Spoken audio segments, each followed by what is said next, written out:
Welcome to our channel target for judiciary. आज हम देखते हैं चैप्टर 13 का सेक्शन 188। 188 बात करता है अधीनस्थ पुलिस अधिकारी द्वारा अन्वेषण की रिपोर्ट, यानी कि जब सबॉर्डिनेट जो पुलिस ऑफिसर्स है वो किसी मैटर का इन्वेस्टिगेशन कर रहा है तो उसकी रिपोर्ट कैसे दी जाएगी। जब कोई अधीनस्थ पुलिस अधिकारी इस अध्याय के अधीन यानी कि चैप्टर 13 के अधीन कोई अन्वेषण करता है यानी कि कोई इन्वेस्टिगेशन करता है, तब वह उस अन्वेषण के परिणाम की जो भी उसका रिजल्ट आता है, ऐसे इन्वेस्टिगेशन का जो रिजल्ट आता है परिणाम की रिपोर्ट पुलिस थाने के भारसाधक अधिकारी को करेगा। यानी जब सबॉर्डिनेट पुलिस ऑफिसर जो है इन्वेस्टिगेशन करता है तो उसकी जो रिपोर्ट तैयार की जाएगी वो जो है कि ऑफिसर इंचार्ज यानी कि उस थाने का जो भारसाधक अधिकारी होगा उसको देगा।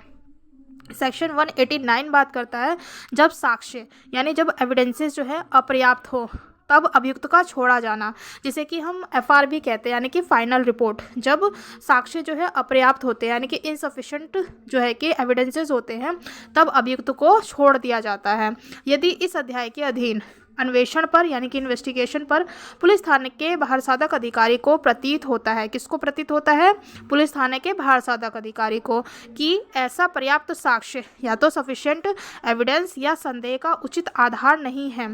ना तो उस पर पर्याप्त जो है साक्ष्य है और ना ही संदेह का उचित आधार है, जिससे अभियुक्त को मजिस्ट्रेट के पास भेजना न्यायानुमत है, यानी जिसके कारण से मजिस्ट्रेट के पास जो है एक्यूज्ड को भेजना जो है कि सही नहीं है। तो ऐसा अधिकारी उस दशा में जिसमें वह व्यक्ति अभिरक्षा में है उसके द्वारा जैसा ऐसा अधिकारी निर्दिष्ट करे, यह बंद पत्र या जमानत पत्र निष्पादित करने पर उसे छोड़ देगा। और यदि और जब अपेक्षा की जाए तो और तब वह ऐसे मजिस्ट्रेट के समक्ष हाजिर होगा जो पुलिस रिपोर्ट पर ऐसे अपराध का संज्ञान करने के लिए, ऐसे ऑफेंसेस का कॉग्निजेंस लेने के लिए और अभियुक्त का विचारण करने या उसे विचारणार्थ सुपुर्द करने के लिए सशक्त है। इन शॉर्ट सेक्शन 189 ये कहता है कि जब साक्ष्य जो है अपर्याप्त है तो अक्यूज्ड पर्सन को छोड़ दिया जाएगा। यानी पुलिस थाने के भारसाधक जो अधिकारी होते हैं, ऑफिसर इंचार्ज होते हैं, उनके पास जो है कि पर्याप्त साक्ष्य नहीं है या फिर उन्हें संदेह का कारण भी नहीं है कि ऐसे जो अक्यूज पर्सन है उसने कोई ऑफेंस किया है, तो फिर ऐसे व्यक्ति पर जो है कि उसे छोड़ दिया जाएगा। लेकिन जो है कि जब जो है कि न्यायालय में मजिस्ट्रेट के समक्ष जब हाजिर होना हो तो ऐसी जो है कि वो न्यायालय के समक्ष जो है हाजिर होगा। इन शॉर्ट सेक्शन जो है 189 कहता है एफआर की बात, यानी फाइनल रिपोर्ट लग जाती है जब अक्यूज के खिलाफ जो है कोई सफिशिएंट ग्राउंड नहीं बनता है, तब जो है कि उसके खिलाफ जो है एफआर लगती है यानी कि फाइनल रिपोर्ट लगाई जाती है। सेक्शन 190 कहता है जब साक्ष्य पर्याप्त है यानी जब एविडेंसेस जो है पर्याप्त है तब मामलों का मजिस्ट्रेट के पास भेज दिया जाना। सेक्शन 189 ने कहा कि जब साक्ष्य जो है अपर्याप्त है यानी कि साक्ष्य जो है इनसफिशिएंट है, डिसफिशिएंट है, तो फिर अभियुक्त को छोड़ दिया जाएगा। लेकिन उसके ही एडवर्स बात करता है सेक्शन 190 कहता है जब साक्ष्य पर्याप्त है यानी कि साक्ष्य जो है सफिशिएंट है तब जो है मामले को जो है मजिस्ट्रेट के पास भेज दिया जाएगा। सबसेक्शन फर्स्ट कहता है यदि इस अध्याय के अधीन यानी चैप्टर 13 के अधीन अन्वेषण करने पर पुलिस थाने के भारसाधक अधिकारी को यह प्रतीत होता है कि यथापूर्वोक्त पर्याप्त साक्ष्य या उचित आधार है, पर्याप्त साक्ष्य भी है और उचित आधार भी है, तो वह अधिकारी पुलिस रिपोर्ट पर उस अपराध का संज्ञान करने के लिए और अभियुक्त का विचारण करने या उसे विचारणार्थ सुपुर्द करने के लिए सशक्त मजिस्ट्रेट के पास अभियुक्त को अभिरक्षा में भेजेगा। यानी कि जब पुलिस ऑफिसर जो है के पास पर्याप्त साक्ष्य है और या फिर उचित जो है सफिशिएंट ग्राउंड है तो फिर जो है वो अक्यूज्ड को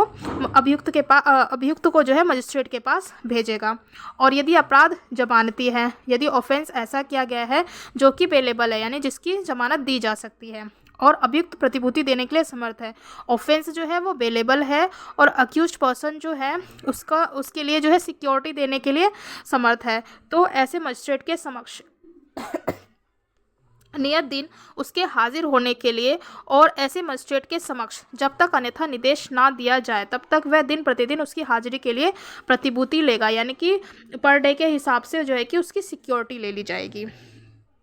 इन शॉर्ट ये कहता है कि सेक्शन 190 जब साक्ष्य पर्याप्त है तब मामले को मजिस्ट्रेट के पास भेज दिया जाएगा। लेकिन यदि अपराध जो है ऐसा है जो कि बेलेबल है और अक्यूज्ड पर्सन जो है सिक्योरिटी देने के लिए समर्थ है, तो मजिस्ट्रेट जो है जैसा भी डेट फिक्स करता है उसके हाजिर होने के लिए, मतलब मजिस्ट्रेट के समक्ष हाजिर होने के लिए तो वह दिन प्रतिदिन जो है हाजिरी के लिए जो है ऐसी सिक्योरिटी ले सकता है, सिक्योरिटी लेगा। परंतु प्रोवाइजो में कहा गया है कि परंतु यदि अभियुक्त अभिरक्षा में नहीं है, यदि अक्यूज जो है वो कस्टडी में नहीं है, पुलिस अधिकारी मजिस्ट्रेट के समक्ष उसकी उपस्थिति के लिए ऐसे व्यक्ति से प्रतिभूति लेगा। यानी कि जब अक्यूज पर्सन जो है कस्टडी में नहीं है तो पुलिस अधिकारी मजिस्ट्रेट के समक्ष जो है उसकी उपस्थिति के लिए ऐसे व्यक्ति से सिक्योरिटी लेगा, और ऐसा मजिस्ट्रेट जिसको ऐसी रिपोर्ट भेजी गई है इस आधार पर कि अभियुक्त को अभिरक्षा में नहीं भेजा गया है, उसे स्वीकृत करने से इनकार नहीं करेगा। इन शॉर्ट ये कहता है कि यदि अक्यूज्ड पर्सन जो है कस्टडी में नहीं है तो पुलिस अधिकारी जो है मजिस्ट्रेट के समक्ष जो है उपस्थित होने के लिए उसे सिक्योरिटी लेगा, और मजिस्ट्रेट को एक रिपोर्ट भेजेगा कि इस आधार पर कि अभियुक्त को अभिरक्षा में नहीं भेजा गया है, कि किस आधार पर जो अक्यूज्ड है उसको कस्टडी में नहीं भेजा गया है, उसे स्वीकृत करने से इनकार नहीं करेगा, यानी कि उसे एडमिट करने से इनकार नहीं करेगा। सबसेक्शन 2 कहता है जब पुलिस थाने का भारसाधक अधिकारी अभियुक्त को अक्यूज्ड को इस धारा के अधीन मजिस्ट्रेट के पास भेजता है या ऐसे मजिस्ट्रेट के समक्ष उसकी हाजिरी के लिए प्रतिभूति लेता है, या तो वो मजिस्ट्रेट के पास भेजता है या उसकी हाजिरी के लिए सिक्योरिटी लेता है, तब उस मजिस्ट्रेट के पास वह ऐसा कोई आयुध या अन्य वस्तु जो उसके समक्ष पेश करना आवश्यक हो भेजेगा, और यदि कोई परिवादी हो तो उसे जो है तो उससे और ऐसे अधिकारी को मामले के तथ्यों और परिस्थितियों से परिचित प्रतीत होने वाले उन व्यक्तियों से जितने वह आवश्यक समझे मजिस्ट्रेट के समक्ष निर्दिष्ट प्रकार से हाजिर होने के लिए, यथास्थिति अभियोजन करने के लिए या अभियुक्त के विरुद्ध आरोप के विषय में साक्ष्य देने के लिए बंधपत्र निष्पादित करने की अपेक्षा करेगा। यहाँ पर जो है बॉन्ड एग्जीक्यूट करने की बात करता है। सबसेक्शन जो है फर्स्ट ये कहता है कि जब सफिशिएंट ग्राउंड नहीं है, सबसेक्शन फर्स्ट कहता है कि यदि इस अध्याय के अधीन यानी इस चैप्टर के अधीन जो है पुलिस ऑफिसर्स के पास जो है इन्वेस्टिगेशन करने के पर्याप्त आधार है, पर्याप्त साक्ष्य और उचित आधार है, तो अक्यूज पर्सन को जो है मजिस्ट्रेट के पास भेज देगा। बट यदि अपराध जो है जमानती है तो फिर उसे सिक्योरिटी लेकर जो है ऐसे व्यक्ति को मतलब दिन प्रतिदिन हाजिर होने के लिए न्यायालय में जो है हाजिर होने के लिए उसकी सिक्योरिटी लेगा, और जो है कि डेट बता दिया जाएगा कि इस दिन जो है न्यायालय में हाजिर होना है। प्रोवाइजो में बात बोली गई यदि अभियुक्त जो है जो अक्यूज पर्सन है वो कस्टडी में नहीं है और पुलिस अधिकारी जो है मजिस्ट्रेट के समक्ष उपस्थिति के लिए सिक्योरिटी ले सकता है, ठीक है, और ऐसा मजिस्ट्रेट जो है जिसको ऐसी रिपोर्ट भेजी जाती है, यानी कि पुलिस ऑफिसर जो अक्यूज पर्सन है वो कस्टडी में नहीं है तो जो पुलिस अधिकारी है उसकी प्रेजेंस के लिए उसकी उपस्थिति के लिए सिक्योरिटी लेगा, और उसकी जो रिपोर्ट होगी वो मजिस्ट्रेट को भेजेगा, और जो है कि जिस मजिस्ट्रेट के पास ऐसी रिपोर्ट भेजी गई है तो फिर कि अक्यूज पर्सन जो है कस्टडी में नहीं है तो उसे जो है स्वीकृत करने से इनकार नहीं करेगा, यानी कि जो मजिस्ट्रेट है वो जो है कि ऐसा अक्यूज पर्सन जो अभियुक्त व्यक्ति है वो कस्टडी में नहीं यानी कि अभिरक्षा में नहीं है तो उसे स्वीकृत करने से, उसे एडमिट करने से इनकार नहीं करेगा। सबसेक्शन 2 कहता है कि जब पुलिस थाने के भारसाधक अधिकारी को अभियुक्त के विरुद्ध जो है अभियुक्त को जो है इस धारा के अधीन यानी सेक्शन 190 के अधीन जो है मजिस्ट्रेट के पास भेजा जाता है तो मजिस्ट्रेट के समक्ष जो है उसकी हाजिरी के लिए सिक्योरिटी लेगा, ठीक है, और जब मजिस्ट्रेट के पास जो है वैसा कोई जो आयुध है जो मतलब अक्यूज के पास कोई चीज़ बरामद हुई है चाहे आयुध हो या अन्य वस्तु हो तो उसे भी पेश करना होगा मजिस्ट्रेट के पास, और यदि कोई परिवादी है यानी कि कोई कंप्लेनेंट है तो जो ऐसा व्यक्ति जो मामले के तथ्यों और परिस्थितियों से परिचित है तो उसकी हाजिर होने के लिए मतलब न्यायालय में हाजिर होने के लिए बंधपत्र निष्पादित करने की अपेक्षा करेगा। सबसेक्शन जो है थर्ड ये बात बोलता है कि यदि बंधपत्र में जो बॉन्ड सबसेक्शन 2 में बॉन्ड जो है कि भरवाया जा रहा है उसी की बात करता है सबसेक्शन 3 में कि यदि बंधपत्र में मुख्य न्यायिक मजिस्ट्रेट का न्यायालय उल्लिखित है यानी सीजीएम की जो कोर्ट है उसका न्यायालय उल्लिखित है तो उस न्यायालय के अंतर्गत कोई ऐसा न्यायालय भी समझा जाएगा यानी सीजीएम की कोर्ट के अंतर्गत जो है ऐसा न्यायालय भी समझा जाएगा जिसे ऐसा मजिस्ट्रेट मामले की जांच या विचारण के लिए निर्देशित करता है, परंतु यह तब जब ऐसे निर्देश को उचित सूचना उस परिवादी या उन व्यक्तियों को दे दी गई है यानी कि उस कंप्लेनेंट को या फिर उन व्यक्तियों को दे दी गई है, यानी सीजीएम की कोर्ट के अंतर्गत जो है अन्य कोर्ट भी समझा जाएगा जिसे कि ऐसे मामले के लिए जांच या विचारण करने के लिए निर्देशित किया गया है, परंतु कब किया जाएगा जब जो है कि इसकी इन्फॉर्मेशन जो है व्यक्तियों को या फिर जो कंप्लेनेंट है जो परिवादी है उसको दे दी गई है। सबसेक्शन 4 कहता है कि वह अधिकारी जिसकी उपस्थिति में बंधपत्र निष्पादित किया जाता है, यानी कि वह अधिकारी जो है जिसकी प्रेजेंट में जो बॉन्ड है वो एग्जीक्यूट किया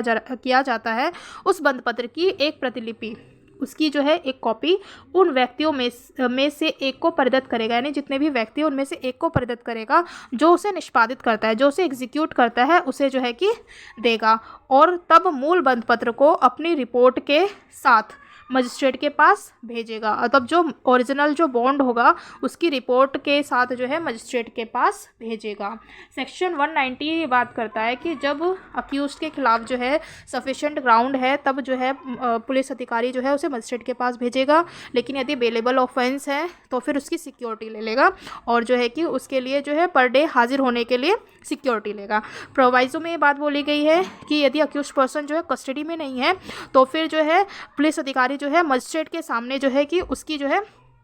सिक्योरिटी लेगा और उसकी रिपोर्ट जो है वो मजिस्ट्रेट को भेजेगा। और बट ये मजिस्ट्रेट जो है वो जो अक्यूज्ड पर्सन है वो कस्टडी में नहीं है तो इस बात से मतलब एक्सेप्ट करने से इनकार नहीं करेगा। सबसेक्शन 2 कहता है कि जब पुलिस थाने का भारसाधक अधिकारी जो है अभियुक्त को मजिस्ट्रेट के पास भेजता है तो उसके जो है मजिस्ट्रेट के समक्ष जो है हाजिर होने के लिए सिक्योरिटी लेगा, प्रतिभूति लेगा, और यदि कोई अन्य वस्तु उसके पास प्राप्त हुई है तो वो भी मजिस्ट्रेट के सामने पेश किया जाएगा। और यदि जो है कि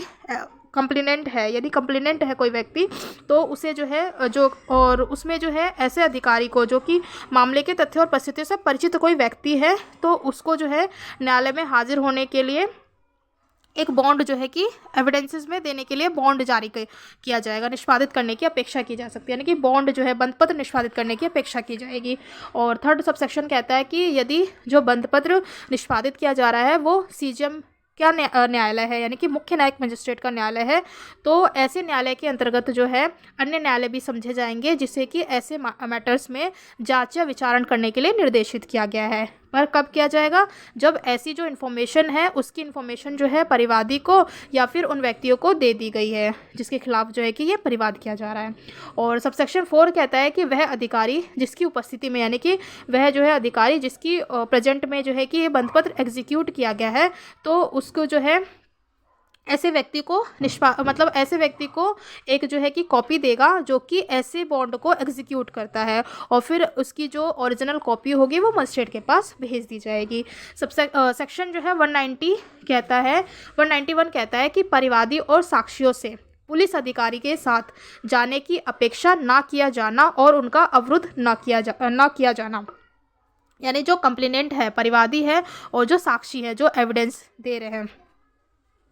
साक्षी से जो है वो जो है कि उनको पुलिस अधिकारी के साथ ना तो जाने दिया जाएगा और ना ही उनको डिटेन किया जा सकता है। ये बात करता है सेक्शन 191।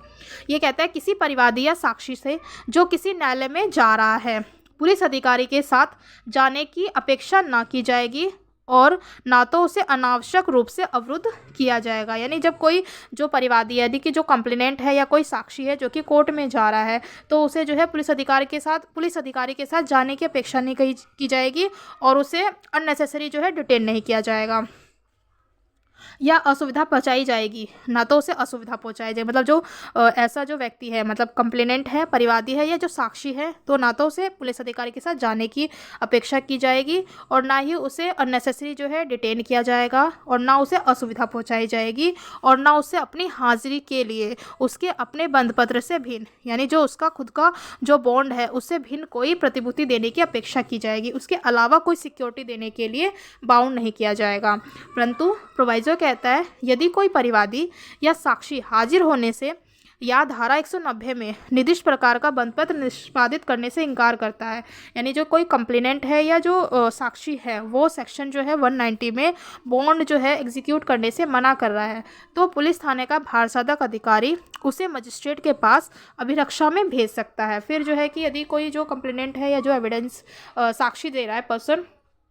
जो विटनेसेस हैं, वो सेक्शन 190 में जो बॉन्ड जारी किया गया है उससे उसे जो है कि निष्पादित करने से मना कर रहे हैं, तो पुलिस थाने का बासाधक अधिकारी जो है ऐसे जो कंप्लेनेंट है और जो विटनेस हैं उनको जो है पुलिस कस्टडी में भेज दिया जाएगा, और जो उसे तब तक अभिरक्षा में विरुद्ध रख सकता है, जब तक कि उसे डिटेन रखा जा सकता है, जब तक वह ऐसा बंधपत्र निष्पादित नहीं करता है, जब तक कि वो ऐसा बॉन्ड जो है वो एग्जीक्यूट नहीं करता है, या जब तक मामले की सुनवाई समाप्त नहीं हो जाती है। यानी सबसेक्शन जो है कि फर्स्ट ये कहता है कि जब किसी परिवादी या साक्षी को मतलब किसी भी न्यायालय में जो है यदि कोई अक्यूज या विटनेस जो है जा रहा है, तो उसे अननेसेसरी ना तो डिटेन किया जाएगा, ना पुलिस अधिकारी के साथ रखा जाएगा, और ना ही जो है उसे कोई असुविधा पहुंचाई जाएगी, और उसे जो है अपने जो खुद का जो बॉन्ड है उसके अलावा जो है सिक्योरिटी देने के लिए जो है उसे कंपेल नहीं किया जाएगा। प्रोवाइज़ो में ये बात बोली गई है कि यदि कोई जो परिवादी यानी जो कंप्लेनेंट है और जो विटनेस हैं वो बॉन्ड देने से मना कर रहे हों, इनकार कर रहे हों, तो पुलिस जो थाने का बारसाधक अधिकारी है वो मजिस्ट्रेट के पास भेज देगा उनको, और उसे तब तक के लिए डिटेन किया जाएगा जब तक कि वो या तो बॉन्ड को एग्जीक्यूट नहीं कर देते हैं, या जब तक कि मामले की सुनवाई जो है कि समाप्त नहीं हो जाती है। सेक्शन 192 कहता है कि अन्वेषण में कार्रवाइयों की डायरी, जिसे हम कहते हैं case diary, diary of proceeding investigation, जब अन्वेषण किया जा रहा है तो उस अन्वेषण में जो है कार्रवाइयों की जो भी कार्रवाइयाँ हो रही हैं उसकी एक डायरी तैयार की जाती है, जिसे कि हम केस डायरी कहते हैं। सबसेक्शन फर्स्ट कहता है प्रत्येक पुलिस अधिकारी जो इस अध्याय के अधीन अन्वेषण कर रहा है, यानी कि जो भी जो पुलिस अधिकारी जो है जो इस चैप्टर 13 के तहत जो है इन्वेस्टिगेशन करता है, अन्वेषण में की गई अपनी कार्रवाइयों को, जो भी इन्वेस्टिगेशन में जो कार्रवाइयाँ की गई हैं कार्रवाइयों को दिन प्रतिदिन एक डायरी में लिखेगा, यानी पर डे के हिसाब से उसको एक डायरी में लिखेगा, जिसमें वह समय जब उसे इत्तला मिली, जब उसे इन्फॉर्मेशन मिली है उसका टाइम, और जब वह समय जब उसने अन्वेषण आरंभ किया है और जब समाप्त किया है वह स्थान या वे स्थान जहां वह गया, या और अन्वेषण द्वारा अभिनिश्चित परिस्थितियों का विवरण होगा। सेक्शन 192 कहता है केस डायरी के बारे में कि जब पुलिस अधिकारी के पास जो है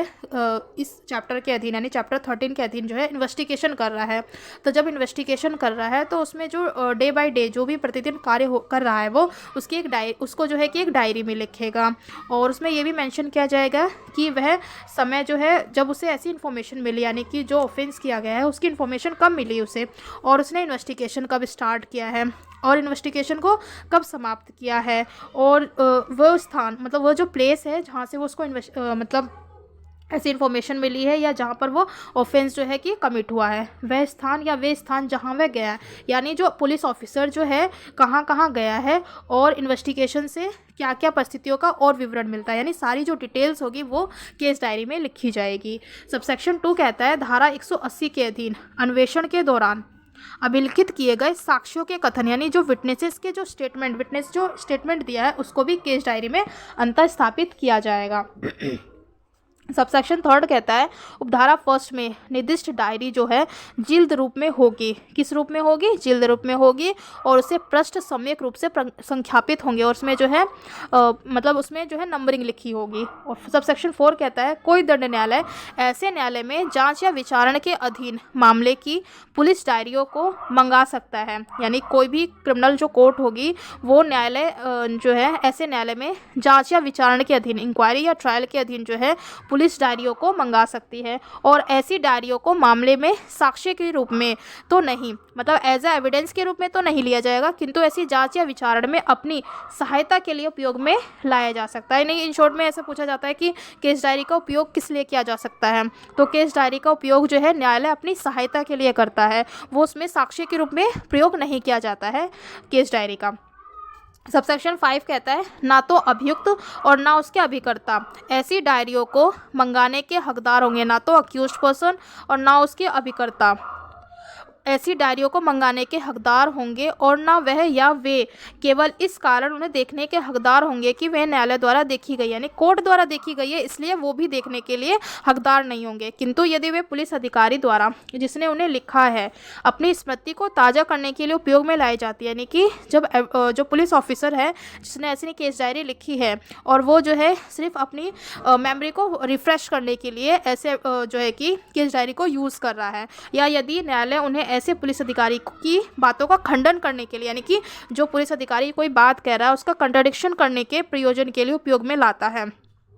तो भारतीय जो साक्ष्य अधिनियम है यानी इंडियन एविडेंस एक्ट की सेक्शन जो है धारा 148 और धारा 164 के उपबंध लागू होंगे। इन शॉर्ट सेक्शन 192 कहता है कि अन्वेषण में जो है कार्रवाइयों की एक डायरी तैयार की जाती है, जो कि इस चैप्टर में मतलब प्रत्येक पुलिस अधिकारी जो है इस चैप्टर के अधीन यदि इन्वेस्टिगेशन कर रहा है तो जो भी उसे जो है दिन प्रतिदिन की एक डायरी तैयार करेगा और डायरी में वो समय बताया जाएगा जिसमें उसे इत्तला मिली है और वह समय भी मेंशन किया जाएगा जब उसने इन्वेस्टिगेशन प्रारंभ किया और कब उसने समाप्त किया, और ऐसी जो है इन्वेस्टिगेशन करने के लिए जो पुलिस अधिकारी है वह किस स्थान पर गया और वहाँ से उसे किन किन परिस्थितियों का जो है कि जो भी परिस्थितियाँ थी उसके सामने, यानी ऐसे पुलिस अधिकारी के पास जो भी परिस्थितियाँ थी उनका विवरण जो है कि केस डायरी में लिखा जाएगा। और दूसरा सबसेक्शन 2 कहता है कि जो एविडेंस है, जो साक्ष्यों के कथन तैयार किए गए हैं उसको भी केस डायरी में लिखा जाएगा। और सबसेक्शन 3 ये बात करता है कि जो केस डायरी है उसमें जो है कि वो एक जिल्द रूप में होगी और उस पर जो है कि नंबरिंग लिखा होगा, जैसे 1 2 3 4 इस तरीके से पृष्ठ संख्या रूप से वो संख्यापित होगा। और सबसेक्शन 4 कहता है कि कोई दंड न्यायालय या जो ऐसे न्यायालय है जो जांच या विचारण के अधीन जो है पुलिस डायरी को मंगा सकता है, मतलब जो भी क्रिमिनल कोर्ट है वो इंक्वायरी या ट्रायल में जो है ऐसी पुलिस डायरी को मंगा सकता है, लेकिन जो कोर्ट है वो सिर्फ अपनी सहायता के लिए ऐसी केस डायरी का उपयोग किया जा सकता है करेगा और उसे साक्ष्य के रूप में, मतलब जो केस डायरी है उसको साक्ष्य के रूप में उपयोग नहीं किया जाएगा। सबसेक्शन 5 कहता है कि ना तो अक्यूज्ड पर्सन और ना ही जो अभिकर्ता है, ना कि जो कि उसके एजेंट हैं, वो भी ऐसी डायरी जो केस डायरी है उसको मांगने के हकदार नहीं होंगे, परंतु